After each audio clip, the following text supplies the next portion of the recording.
Ann Hollingsworth is a candidate for Brevard City Council. She owns Main Street Limited Gift Store, established in 1987, and co-owns the Hollingsworth Building, which houses 8 businesses in Brevard.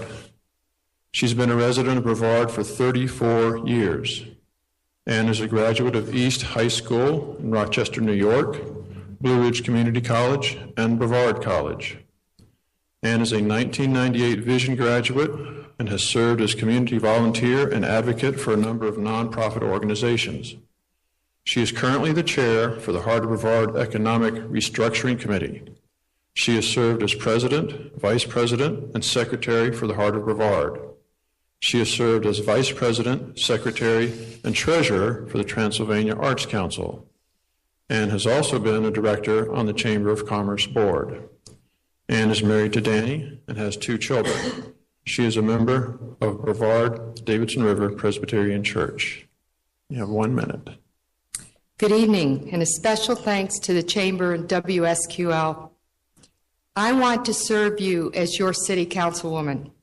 I moved to Brevard 34 years ago and instantly became an activist and community volunteer because this place offers so much and its people give so much. The inspiration to serve is easy to find, from Sylvania to Rosenwald to Pisgah Forest. I'm running for council because while we have some challenges, I believe Brevard's best days are still ahead. I'm a devoted worker. I can get things done. I have worked hard to make my town, my Main Street, my neighborhood, my community a viable, livable place. We can do more. As Jeanette Goldsmith noted, our biggest asset is our sense of place. Green and clean, safe and sound, open and friendly, make Brevard a great place to live. Okay, thanks. Scenic backdrops. Ann, I'm sorry, That's 1 minute. All right. Mac Morrow is a candidate for Brevard City Council. He is currently the general manager for Kier Manufacturing Incorporated and has held this position since 1999. Mr. Morrow is a graduate of Christ School and Clemson University. Mac was first appointed to City Council in 1986 and served until 1995. He served as Mayor Pro Tem from 1990 to 1995. He was re-elected to City Council in 2001 and continues to serve as the Mayor Pro Tem. Mr. Morrow serves on the Transylvania Natural Resource Council, the Transylvania Transportation Committee, and the Transylvania County Library Foundation Board of Directors. He chaired the city's Bracken Mountain Steering Committee. He is a current member of the Board of Directors for the Chamber of Commerce and the Transylvania Historical Society. He is a lifelong member and usher at St. Philip's Church. Mac is married to Veronica, has 1 daughter, and 2 grandchildren who live in Brevard. Mr. Morrow. I'd also like to thank our sponsors, WSQL, and of course the Chamber, which I'm a proud member of their board.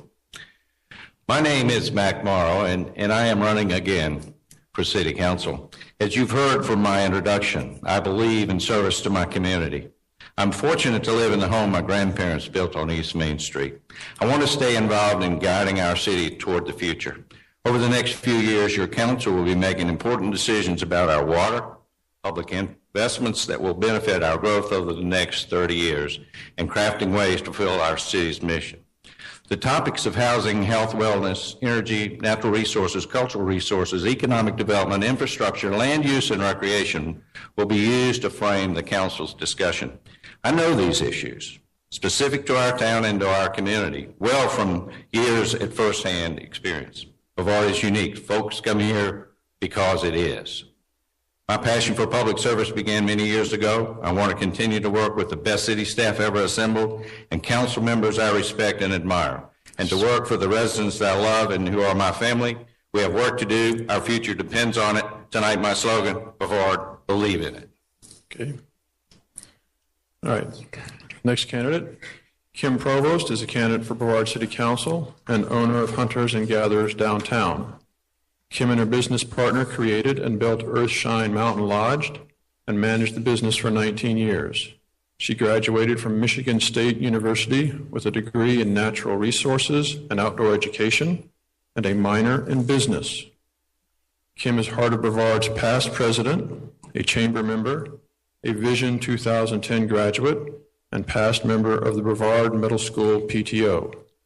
Kim created and managed the preschool Art Adventures program while serving on the Transylvania Community Arts Council, and created and managed the Big Wheels Festival as chairman of the Family Place here in Transylvania County.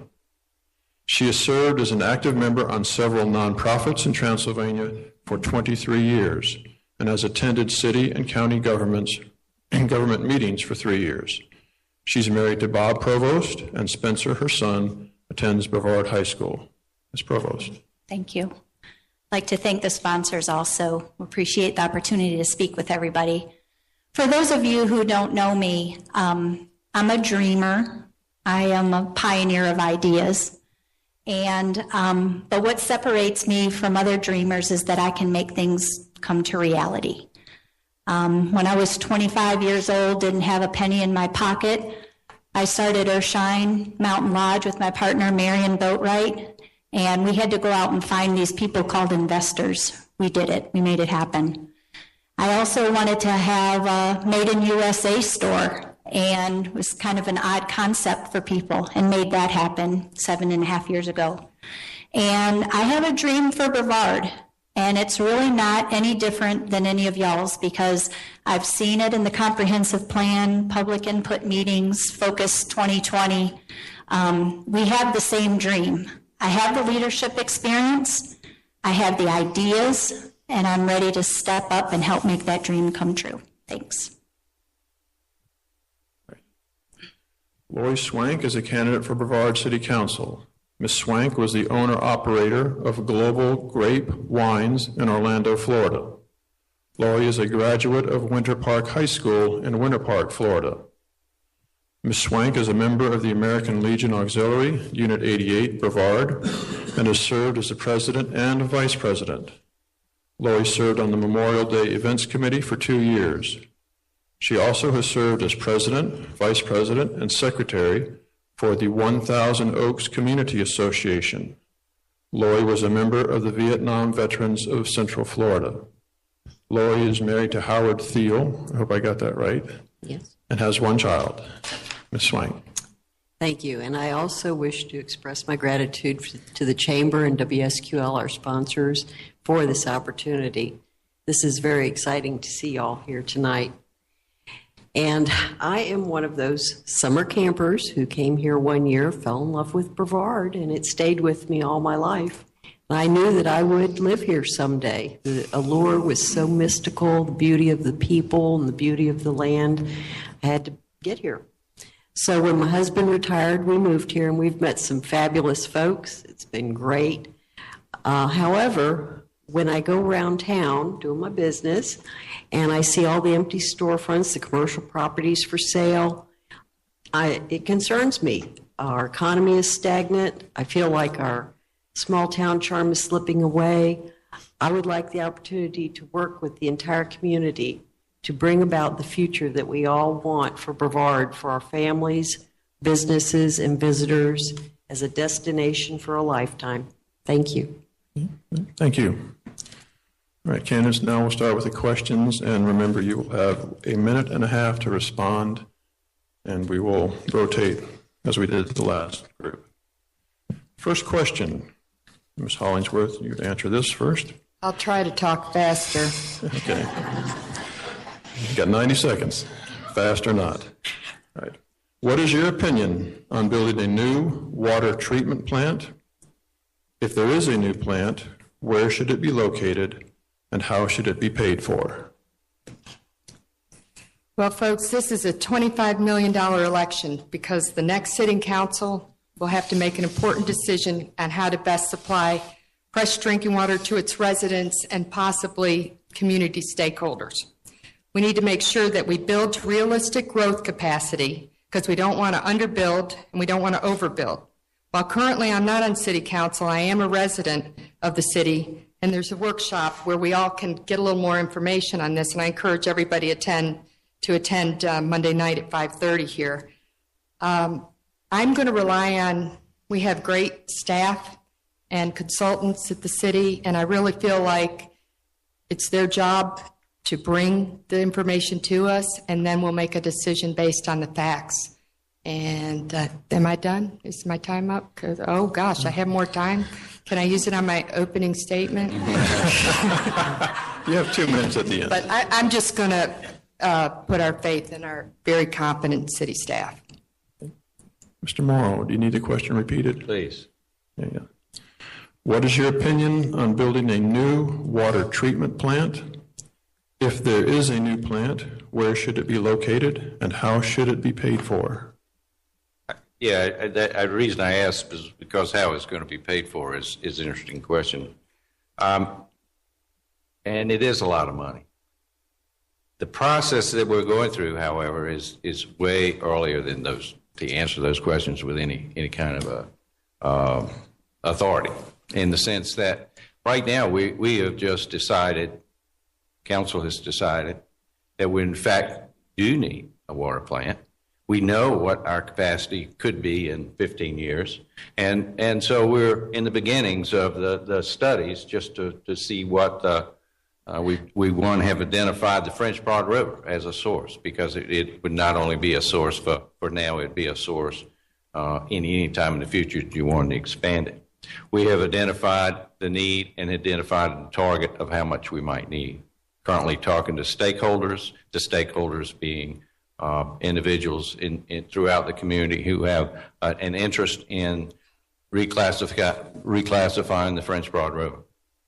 Nothing is more important than what decisions that will be made over the next 4 years. The question of whether we build a plant or not is not, that's real clear. We will somewhere. If we want to grow, that's real clear. How we pay for it and all of that's a little premature. Okay. Ms. Provost. Hi. Thank you. To me, water in our county and our city is gold. And we are going to grow. And right now, the capacity out of Cathy's Creek is not enough to be able to take care of us in the future. So we need to be looking at this potential water treatment plant now, because the process takes between 7 and 10 years to be able to put a tap into a water source. Now, whether the source ends up being at the French Broad River, which is a good option because that gives us the capacity that we need that has been studied. Right now, Cathy's Creek, if we were just to stay with Cathy's Creek, that would limit our growth. It would limit additional industries or manufacturers coming into town. And so we need to decide as a town, do we want to grow or do we not want to grow? And that's the water decision, bottom line. And I think the most important thing right now is education of the water system, because a lot of people get frightened when you know there has to be a watershed protection. And so right now, there's a lot of education going on to help people understand what does it mean if you live in the watershed. And pay for it is a whole nother question. And again, I agree with Mac, it's too premature to know about that yet. Thank you. Thank you. Ms. Swank. I think we heard a few minutes ago a perfect, ideal situation for collaboration between the town of Rosman, the city of Brevard, and the county, utilizing the headwaters of the French Broad River. That's the perfect solution to all three of those entities coming together, working together, and creating a water supply system that will benefit all of us. I do favor the headwaters because it is pristine, as they said. It's coming from the Pisgah National Forest, which is already protected. The capacity appears to be there. It's upstream of 2 wastewater treatment plants that would probably not incur any further restrictions on the use of the river. In the meantime, we can upgrade Cathy's Creek. The capacity is there, and I've studied our numbers. We are not growing right now, and the trend is that we aren't growing. So I would prefer to be a little bit more prudent at this time until the trends show that we are starting to expand. Yes, it takes a long time to put the whole process together, but we aren't going to double our size in that amount of time anyway. And right now, Cathy's Creek can absorb a good bit of growth and capacity. So that's what I would like to explore a little bit further as we move forward. And Monday night is a great opportunity to see how the city is handling this. Thank you. Thank you. All right. Second question, we'll start with Mr. Morrow. Do you support combining any city and county services? And if so, which ones and why? We looked at that a few years ago. We've talked even recently about perhaps inspections, that sort of thing. Building inspections, for one. I don't really see, though, any other potential of it unless there might be planning. It is really a good question. But a short answer is, at this point, I don't see anything. My sense is that the goals and the missions of the city have been pretty clear.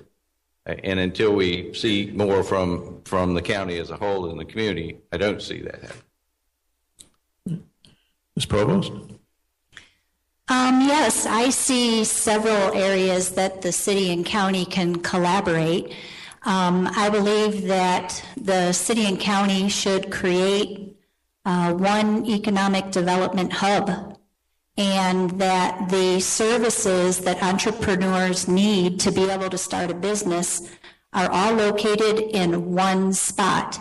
If it means you're getting a county building permit or whether you're getting a city permit, having it all in one spot is going to start making our community here a lot more business friendly.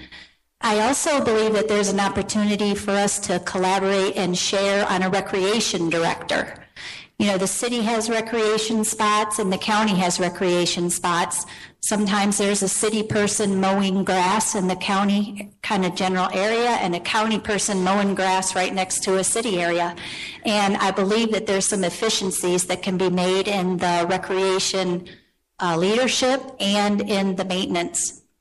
I also believe that the county and the city could collaborate by hiring a full-time grant writer that both would share. And then we have a full-time person writing grants like a crazy person to be able to build and accommodate all these dreams that we have. And that person's salary would easily be paid by the grants that they would receive for the county and the city. Thank you. Thank you. Ms. Swank? Well, the water treatment system is one area where collaboration can start between the city and the county, and including the town of Rossman. We're all in this together. We share the same beautiful backyard, and we're all looking for the same goals. My feeling is, if any of you are familiar with the Goldsmith report, I believe that can be the blueprint, a starting point for the city and the county to come together to take the best pieces of all these entities that say they're working for economic development.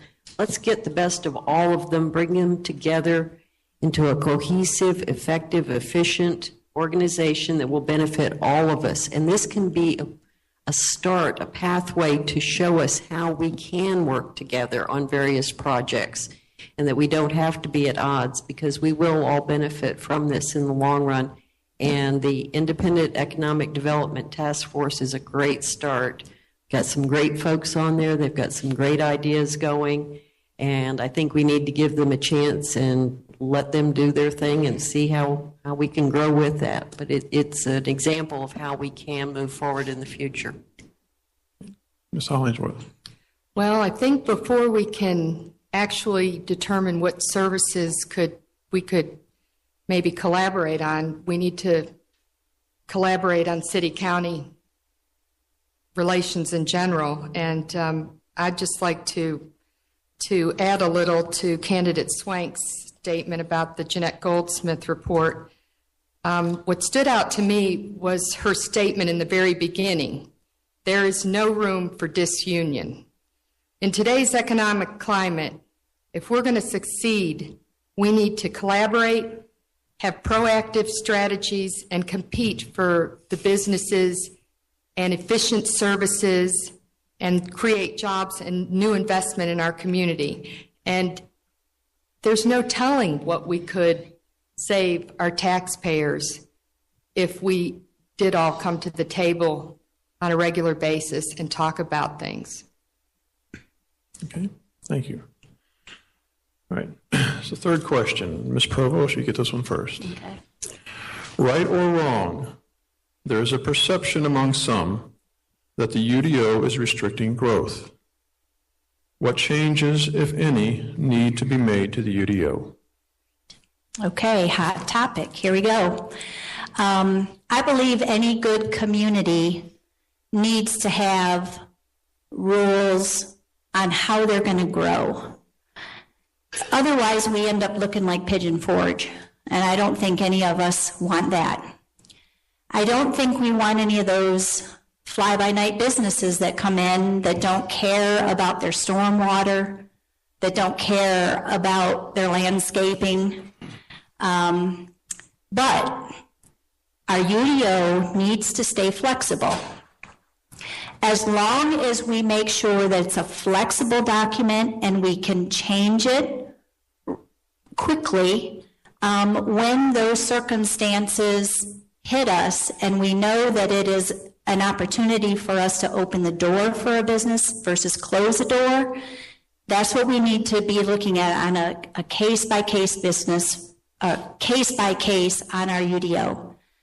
I also believe pretty strongly that a lot of changes have been made in the UDO, but we're still talking about the old stuff.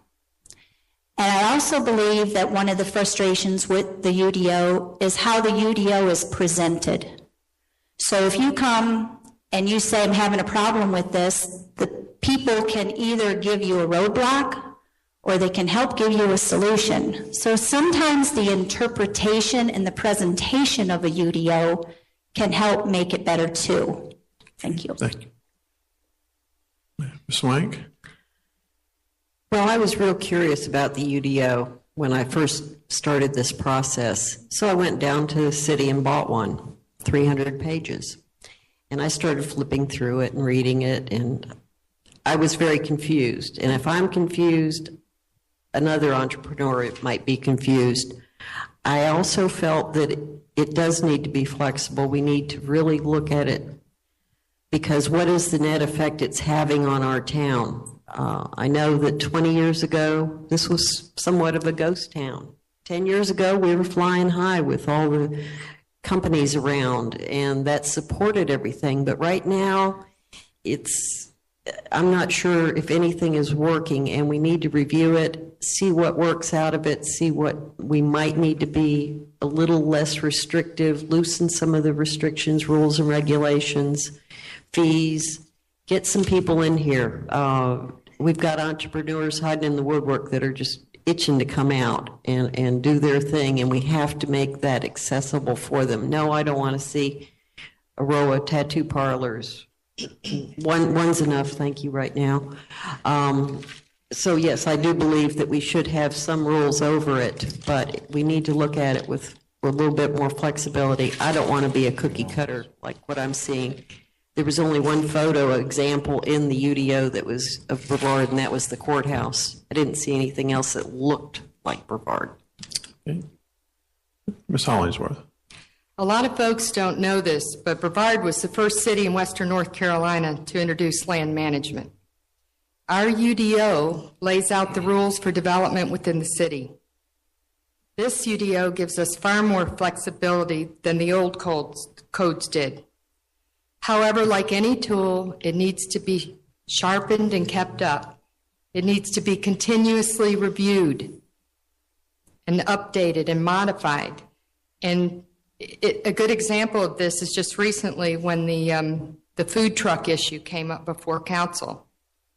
This is an example of the city's responsiveness to add and amend our UDO. One idea I've tossed around with my Heart of Brevard Economic Restructuring Committee is a business ambassador. someone who clearly understands the UDO as well as business. They can guide users quickly through the process. My husband and I have renovated historic buildings and built a 21,000 square foot mixed-use building in downtown. We know firsthand about the requirements and understand the process. There is a review process, and I will make sure if there are unfair burdens on anybody, I will make sure that it gets reviewed. Mr. Morrow? The UDO did not cause global warming, and the UDO did not cause a recession. But the timing was rather interesting in that when the UDO came online, it was going up, the recession, and the economy was going down. I'm here to tell you that I am a believer in the UDO because it's a technical document. It's not a political document. It does have Foster's review, and we've had several reviews this year, just as just recently mentioned here. It is flexible, but it does stimulate growth. If you look at our numbers in the last year, you'll hear it didn't. But I'm here to tell you, just look at the number. Sales tax are up. They're up 15%. The city, you remember, pays 70% of the sales tax are collected in the city of Brevard, your economic center. Those pay for your this library we're in, the schools, and other public facilities. But sales tax is important. And if you want to see the numbers, you will see that property taxes have not gone down, even in the downtown Brevard. They're not going down. They're up just a little, but they're not going down. I'm a believer in the UDO, and I can give you 10 reasons why. Okay, question number 4. And Ms. Swank, you get this one first. Is there value to the city in having the heart of Brevard? And if so, what should be the relationship between the city and the heart of Brevard? I've spoken with a number of business people uptown, and it's mixed reviews. But it is their organization. They participate in it.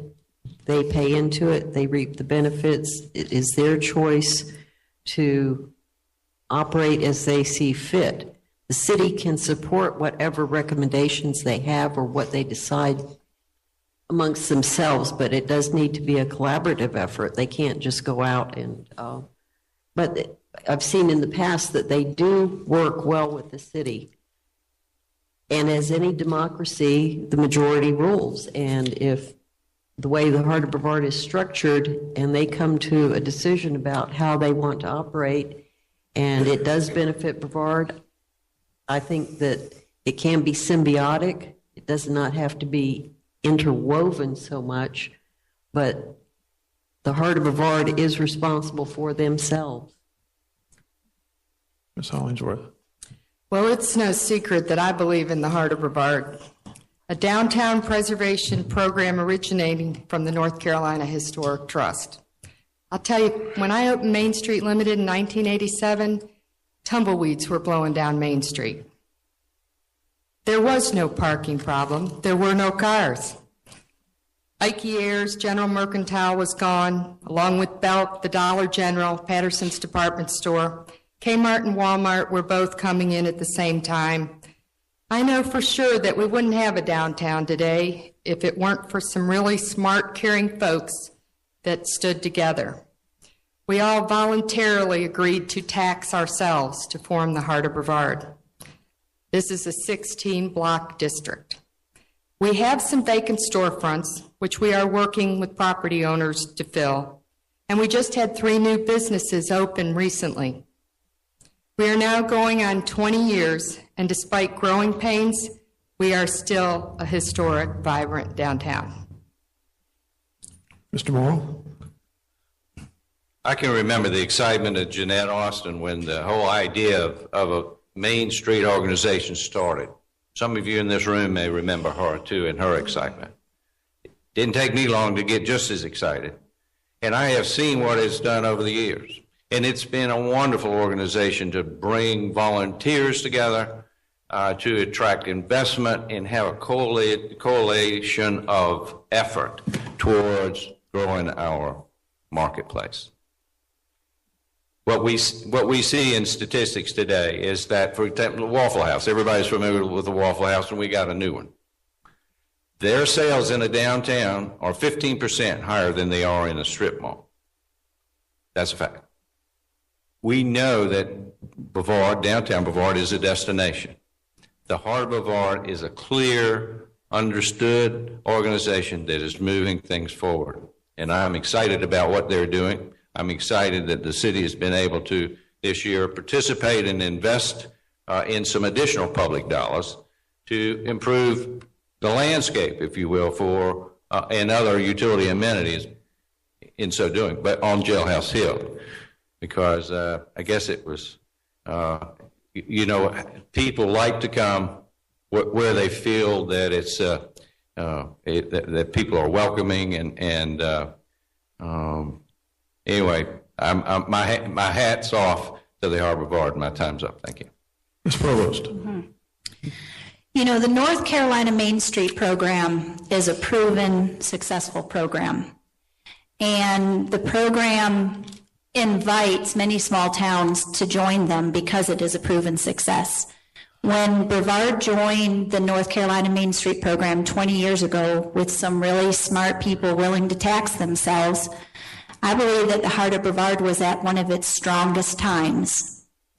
As a member of Heart of Brevard, because in the 16 block area where we are taxed, we automatically are members. You don't get to choose whether you are or not. So as a downtown business, I really felt that over the last 7 years, the Heart of Brevard became more comfortable and was resting on their laurels and became more of a festival organization. And I had higher expectations for Heart of Brevard. So I signed up and was elected, or however they got you to be president of the Heart of Brevard, and I challenged it. And I feel that that challenge that I brought to the Heart of Brevard has made it become a more effective organization right now. It was really great 20 years ago. It was doing fantastic things to bring life to downtown, but I think it needed to be reinvigorated, and I believe that I'm the one who did that. Thank you. All right, question number 5. We're back to you, Ms. Hollingsworth.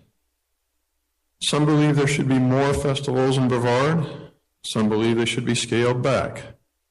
Should the city support these festivals, and if so, in what manner? No, I don't believe the city should. I mean, the city already does support the festivals because they provide security with the policemen, and a lot of their resources are already being spent to aid the Heart of Brevard in festivals. But what we've done in the Heart of Brevard is tried to partner with different organizations, and the Assault on the Carolinas is a good example of this. It's the Piscataway Rotary Club, and it's held downtown, but we partner with them and the city as well as the city.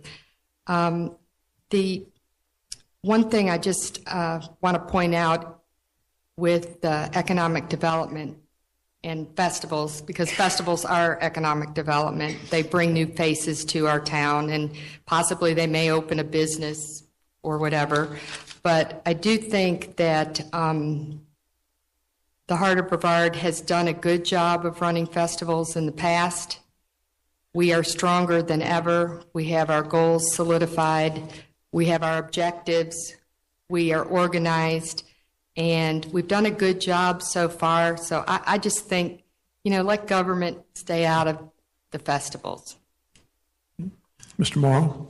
I think I agree with Ms. Hollingsworth that the festivals have become a part of who Brevard is that we're a destination for many people, but we also have festivals for our own community. But in the role the city has, they understand why festivals are important to the tourists. Because we know people stay longer, they spend more money, they come back more often, and in an area that they have affection.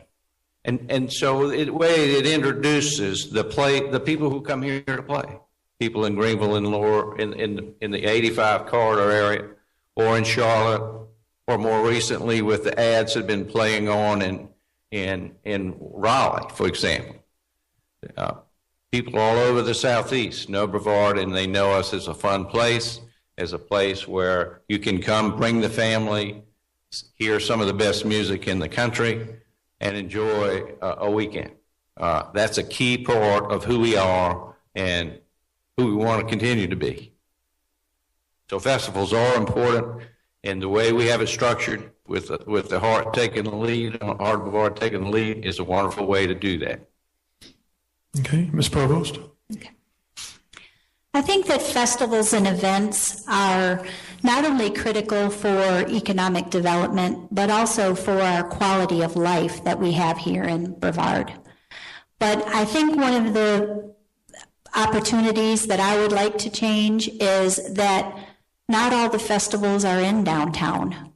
I'm really looking forward to the Rosenwald community getting ready to hopefully embrace a peace park, and we can have an incredible celebration out there. I love the lumberjack competitions that they have up in the forest. I think that we should have an outdoor recreation festival out in Pisgah Forest. I just believe that because festivals are such an economic development opportunity for us, that we should spread them around the city. I love that the actual city of Brevard supports Heart of Brevard in their festivals.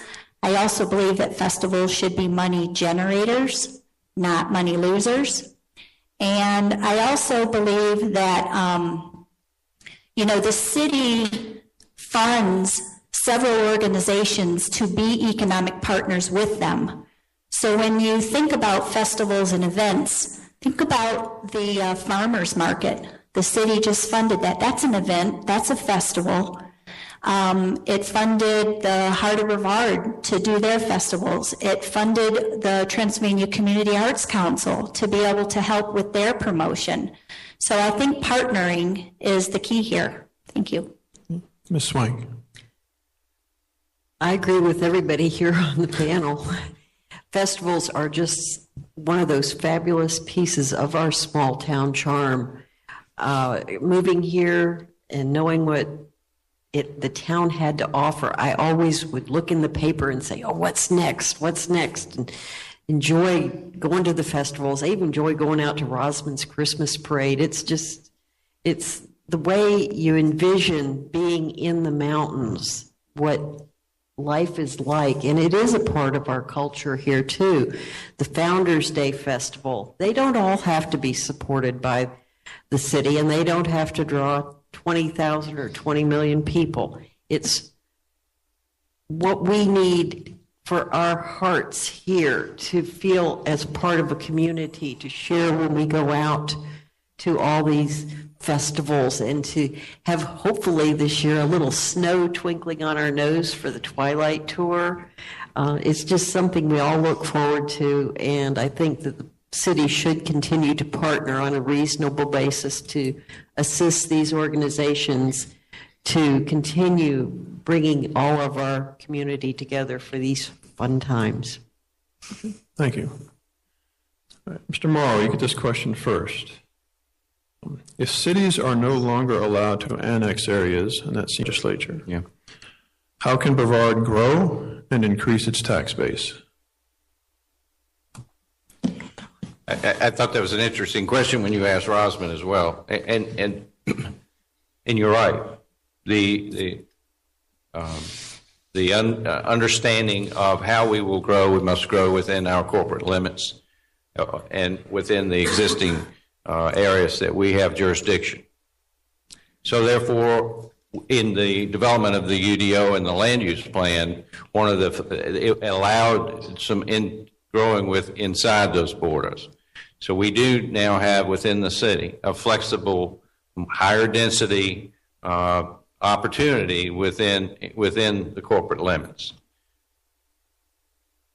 I think when we look at how do you foster economic growth, though, however, It's more about why would someone want to come here and invest?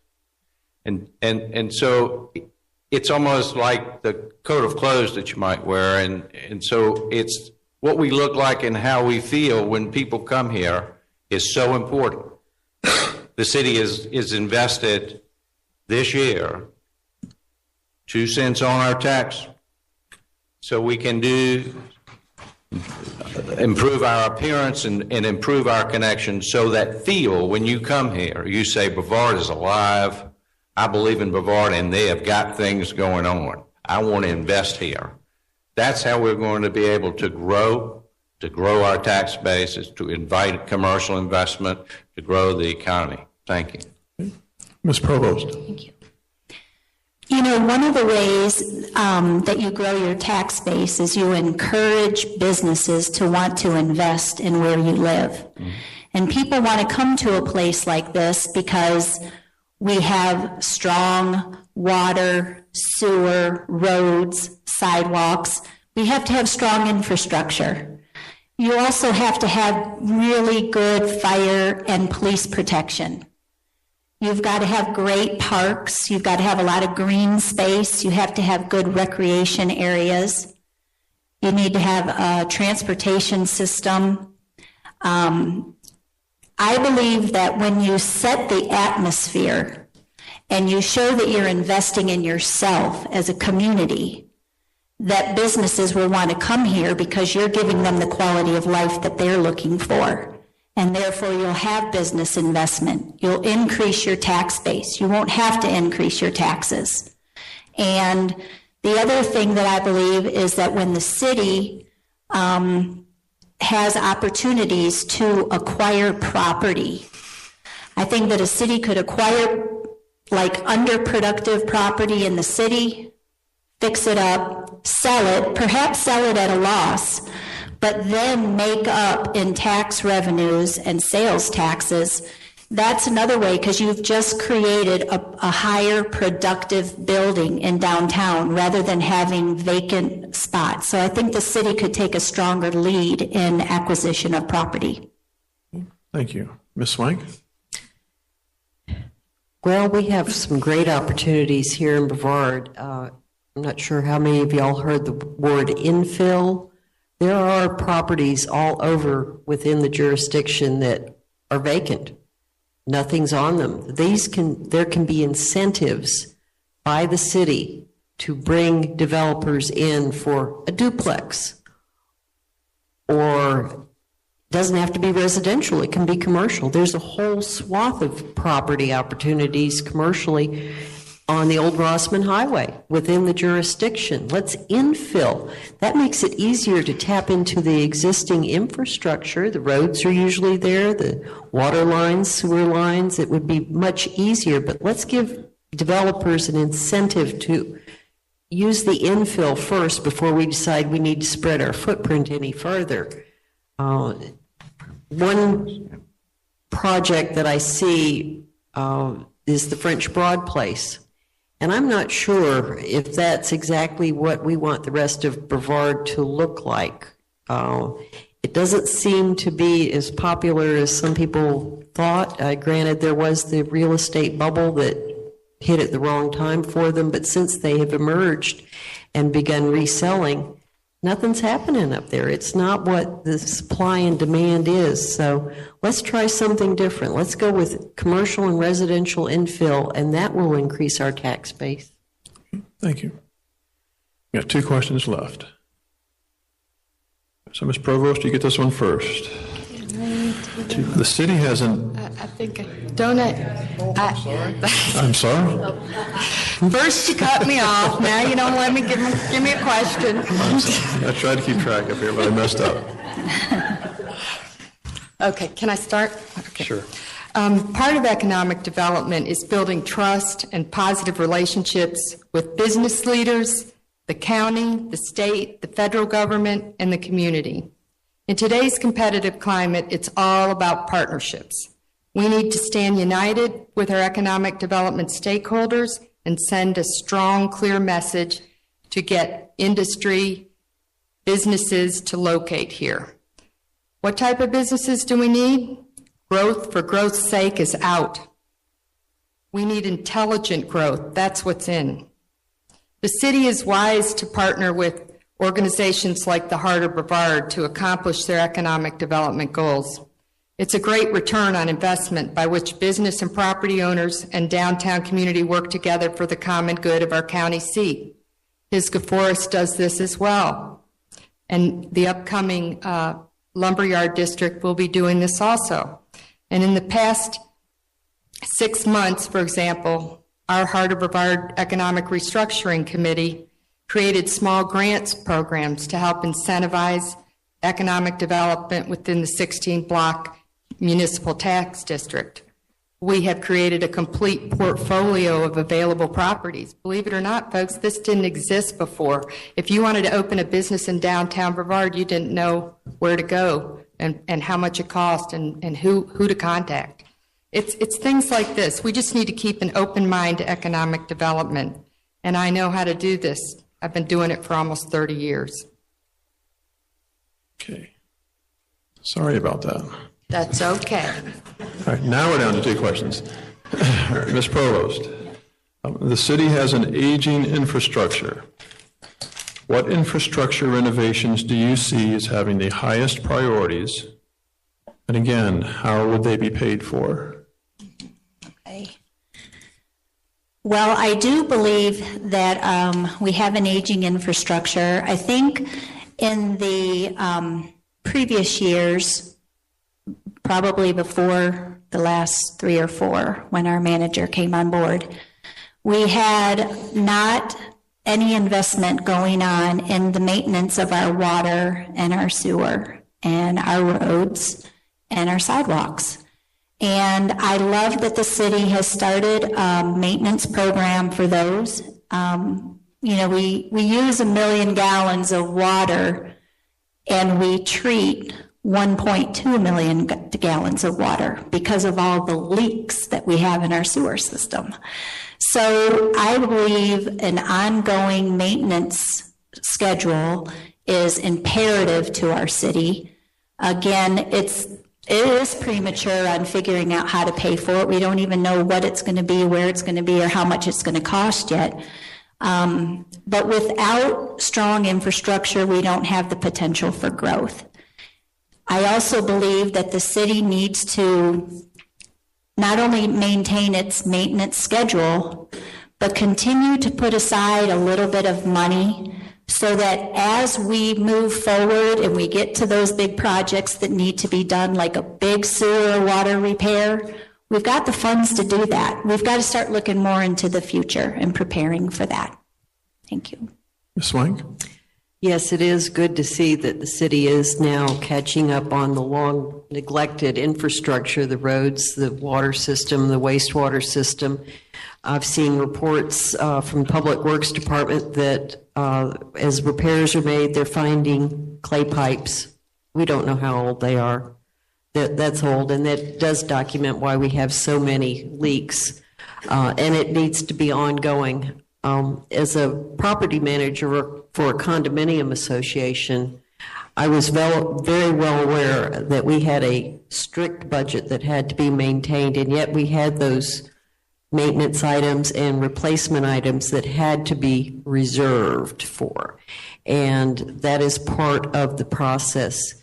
You have to determine how long your property, your assets are going to remain until they need to be replaced. And when it comes time for them to be replaced, the money better be in the bank. And that's just prudent management. So we are moving forward with the repairs. I've seen the priority lists. They're still pretty long, but we're getting there. And it's going to take a while. They were neglected for so long. But again, we cannot grow.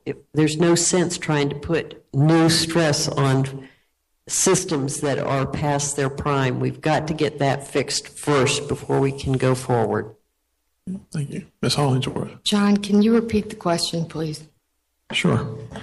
The city has an aging infrastructure. What infrastructure renovations do you see as having the highest priority, and how would they be paid for? Well, I think it's like any business. you have to manage, it's like your home finances. You manage it tightly, and you keep investing in the infrastructure. And like our other folks up here said, there was a period of time we weren't reinvesting in our infrastructure. So we're having to play a little game of catch up. But I think the city's doing an excellent job right now. I know my husband Danny and we had a sewer problem a little while ago.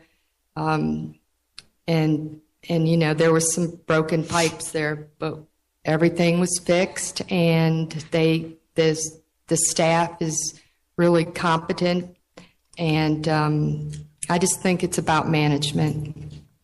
Mr. Morrow? I think that the entire time I've been on council, there has always been a mind on what's going on underground. For most cases, when you think about utilities, you're thinking about water and sewer. If there's an area that of roads, for example, in redoing roads, yes, we are way behind in maintaining our streets. But I would counter the idea that we haven't been maintaining our water and sewer. As long as in the past few years, as long as I've been on councils, there have been a continuing project, purposefully, very pragmatically dealing basin by basin, particularly in sewer. We have 80 miles of sewer line, 80 miles of water. And let me tell you, you don't fix those overnight. It's an incremental process. We're very fortunate, have been fortunate over the last 10 or 15 years to have a process where we're moving along. Most recently, you've seen the Kings Creek Basin project, where we now have, we can withstand more rainfall than we ever did before. So we're getting there. Are we there? No. But we're getting there, and it doesn't happen overnight. Our roads this year was the first year in the budget. Oh, thank you. Okay. All right. Over to the last question, right? All right, Ms. Swank, you get this one. Right or wrong, there is a perception of a parking problem downtown. Is there a problem? And if so, what should be done to remedy it? Well, talking with business folks uptown, yeah, there's a parking problem, especially on days of court sessions. Customers for dentists they have to walk blocks to get to the dentist office. Customers just can't park uptown when there's court in session. And that's been reported to me from from quite a few businesses. Uptown is hilly, we know that. I think there are solutions to the parking issue. There's a number of properties uptown that are vacant, that are sitting in real good locations, and I would like to be able to pursue what we can do about those pieces of property, either encourage the owners to develop them into, I'd love to see a parking garage. I think we could use it. I think a nominal fee would help pay for it. I think that might be a little bit more important than some other things that might be in the budget. I would like to take a look at prioritizing parking. I would like to take a look at the parking needs study in conjunction with the streetscape project. I'm not sure how we can lose 8 places per block. I would like to revisit that and get a little bit more input from all those affected uptown. Ms. Hollingsworth? Well, my business insight tells me the more folks we can put in downtown, the more they spend money and increase our sales tax revenues. I remember reading a 1969 downtown document that cited parking as the #1 challenge then, and it's true today. I want to be part of the solution that helps families park and shop. I'm wondering if a couple of 15-minute parking spaces within each block wouldn't help. After 26 years of working in retail, I understand the importance of sales tax revenues to the city. Mr. Morrow? I appreciate the parking study that city staff presented this past year, very in-depth, addresses the needs, tells us that there's plenty of private parking currently, but not enough public parking. So the city is very well aware of that. We have parking places, for example, that we can't get access to right now. The former bank building on Main is an example.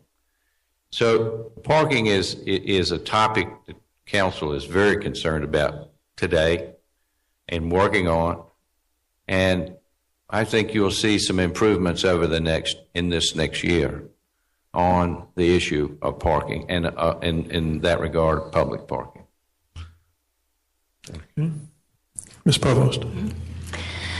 There are several different ways that you can solve a parking issue. Parking garage, again, that parking acquisition. You can encourage a private investor to do a parking garage or a paid parking area. These are all really big investments, and we have to be careful with our resources. When the city did the study, what they found out is there was a problem right downtown, kind of at those key shopping, eating hours. But the parking that was outside, just a few blocks, were open and available. And they said that we would have a problem with parking if the private spaces became unavailable. So since that study, we had the bank no longer allow that parking, and we had the Youngblood property no longer have that property available. So now I would think that parking study would come back saying, yeah, we have a problem. But I have an idea other than a parking garage or a parking lot, which, you know, if we can find the money, those are great. But I think that we should have downtown valet parking. Now that sounds funny, but what it means is that you come, you drop off your car, a parker takes it to those places that are available and vacant and open, and then you call them on your cell phone when you're done, no matter where you are in downtown, and they come pick you up. Okay. And then what you're doing is you're opening up downtown space. Thank you. Okay, thank you. All right, candidates, you now will have 2 minutes to summarize your platform or whatever else you'd like to say. So we will start with Ms. Hollingsworth. I'm ready to roll up my sleeves and get to work for you. It's what I love to do. I've been serving my community for decades. I have experience in economic development, building the heart of Brevard, chairing the Economic Restructuring Committee, and creating new businesses. I understand this community's needs and its wants. Good jobs for our kids, financially secure city with affordable tax rates and city services. We need sound infrastructure with well-maintained streets and clean water. We should be a walkable, livable community that includes bike lanes, business recycling, sufficient parking, and safe transportation flow. Let's fill retail storefronts, I think I've talked enough tonight, attract new businesses, and provide advanced technology that brings public Wi-Fi to every park bench in our community. We must meet the needs of all residents, from Maple Street to King Street to Hawthorne Drive. I will work to earn your trust. You can count on me because I do my homework. I am an independent thinker. I only work for one boss, and that's you, all 7,209 of you. Thank you. Mr. Morrow. I've had the privilege of being a representative on City Council for which I am grateful. I appreciate the trust and confidence you have given me by allowing me to represent you. The election is a special, particularly because I believe we are in an important time, a crucial time in our history. We're about to make a generational decision about our future, our water source for the next 30 years. I want to be at the table when these discussions take place. This might be just the most important decision we ever make for our future. I've been a student of public policy for most of my adult life. I care about my hometown, the town my grandparents fell in love with, and the town I want my grandchildren to be a part of. We are fortunate to indeed live in this special place, and it's not just the natural surroundings of the mountains in this majestic river valley, but we are a caring community of people who are committed to preserving our small town charm while doing everything we can to help grow our marketplace.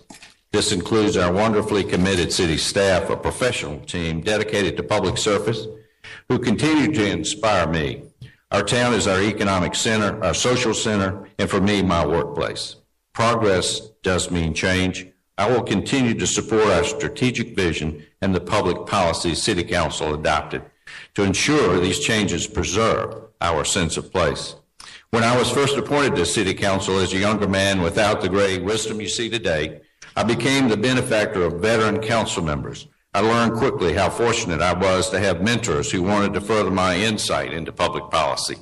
This next council will no longer have veteran Rodney Locks, whose commitment to expanding council thinking about any subject was a critical factor in our decision-making process. I want to be that veteran who has the historical perspective, who reflects on the chain of events that led to wise decision in the past. There is work to be done. I ask for your vote on November 5th so I can continue working for you and for my grandchildren. Ms. Provost? You know, we have an amazing opportunity right now to move Brevard in the direction of our vision. It's on paper, it's a plan, and we've got to take those plans and turn them into action. But the biggest thing that I believe we can do as a community is we can collaborate with our city and county governments. What an amazing event it would be for us to say, our city and county, can you believe it? We're working together. This is amazing. We're collaborating. We're sharing facilities. We're sharing staff. And the role model that we could provide to our citizens, to businesses, to other organizations. So, you know, when I came here in 1988, I also saw the tumbleweeds going down Main Street. It was a scary time, and it's gotten so good. And now here I am, and I feel this energy that's happening between the city and the county. I see the citizens are becoming active. They're making differences in the way that our town is governed. And it gives me this visual that there's this train in the train station, and it's getting ready to, and it's moving, and it's slowly moving, and our community is on it, and we're reaching out, and we're grabbing people, and we're pulling them on. And I think once we get this train out of that station, we are going to be a hard force to stop.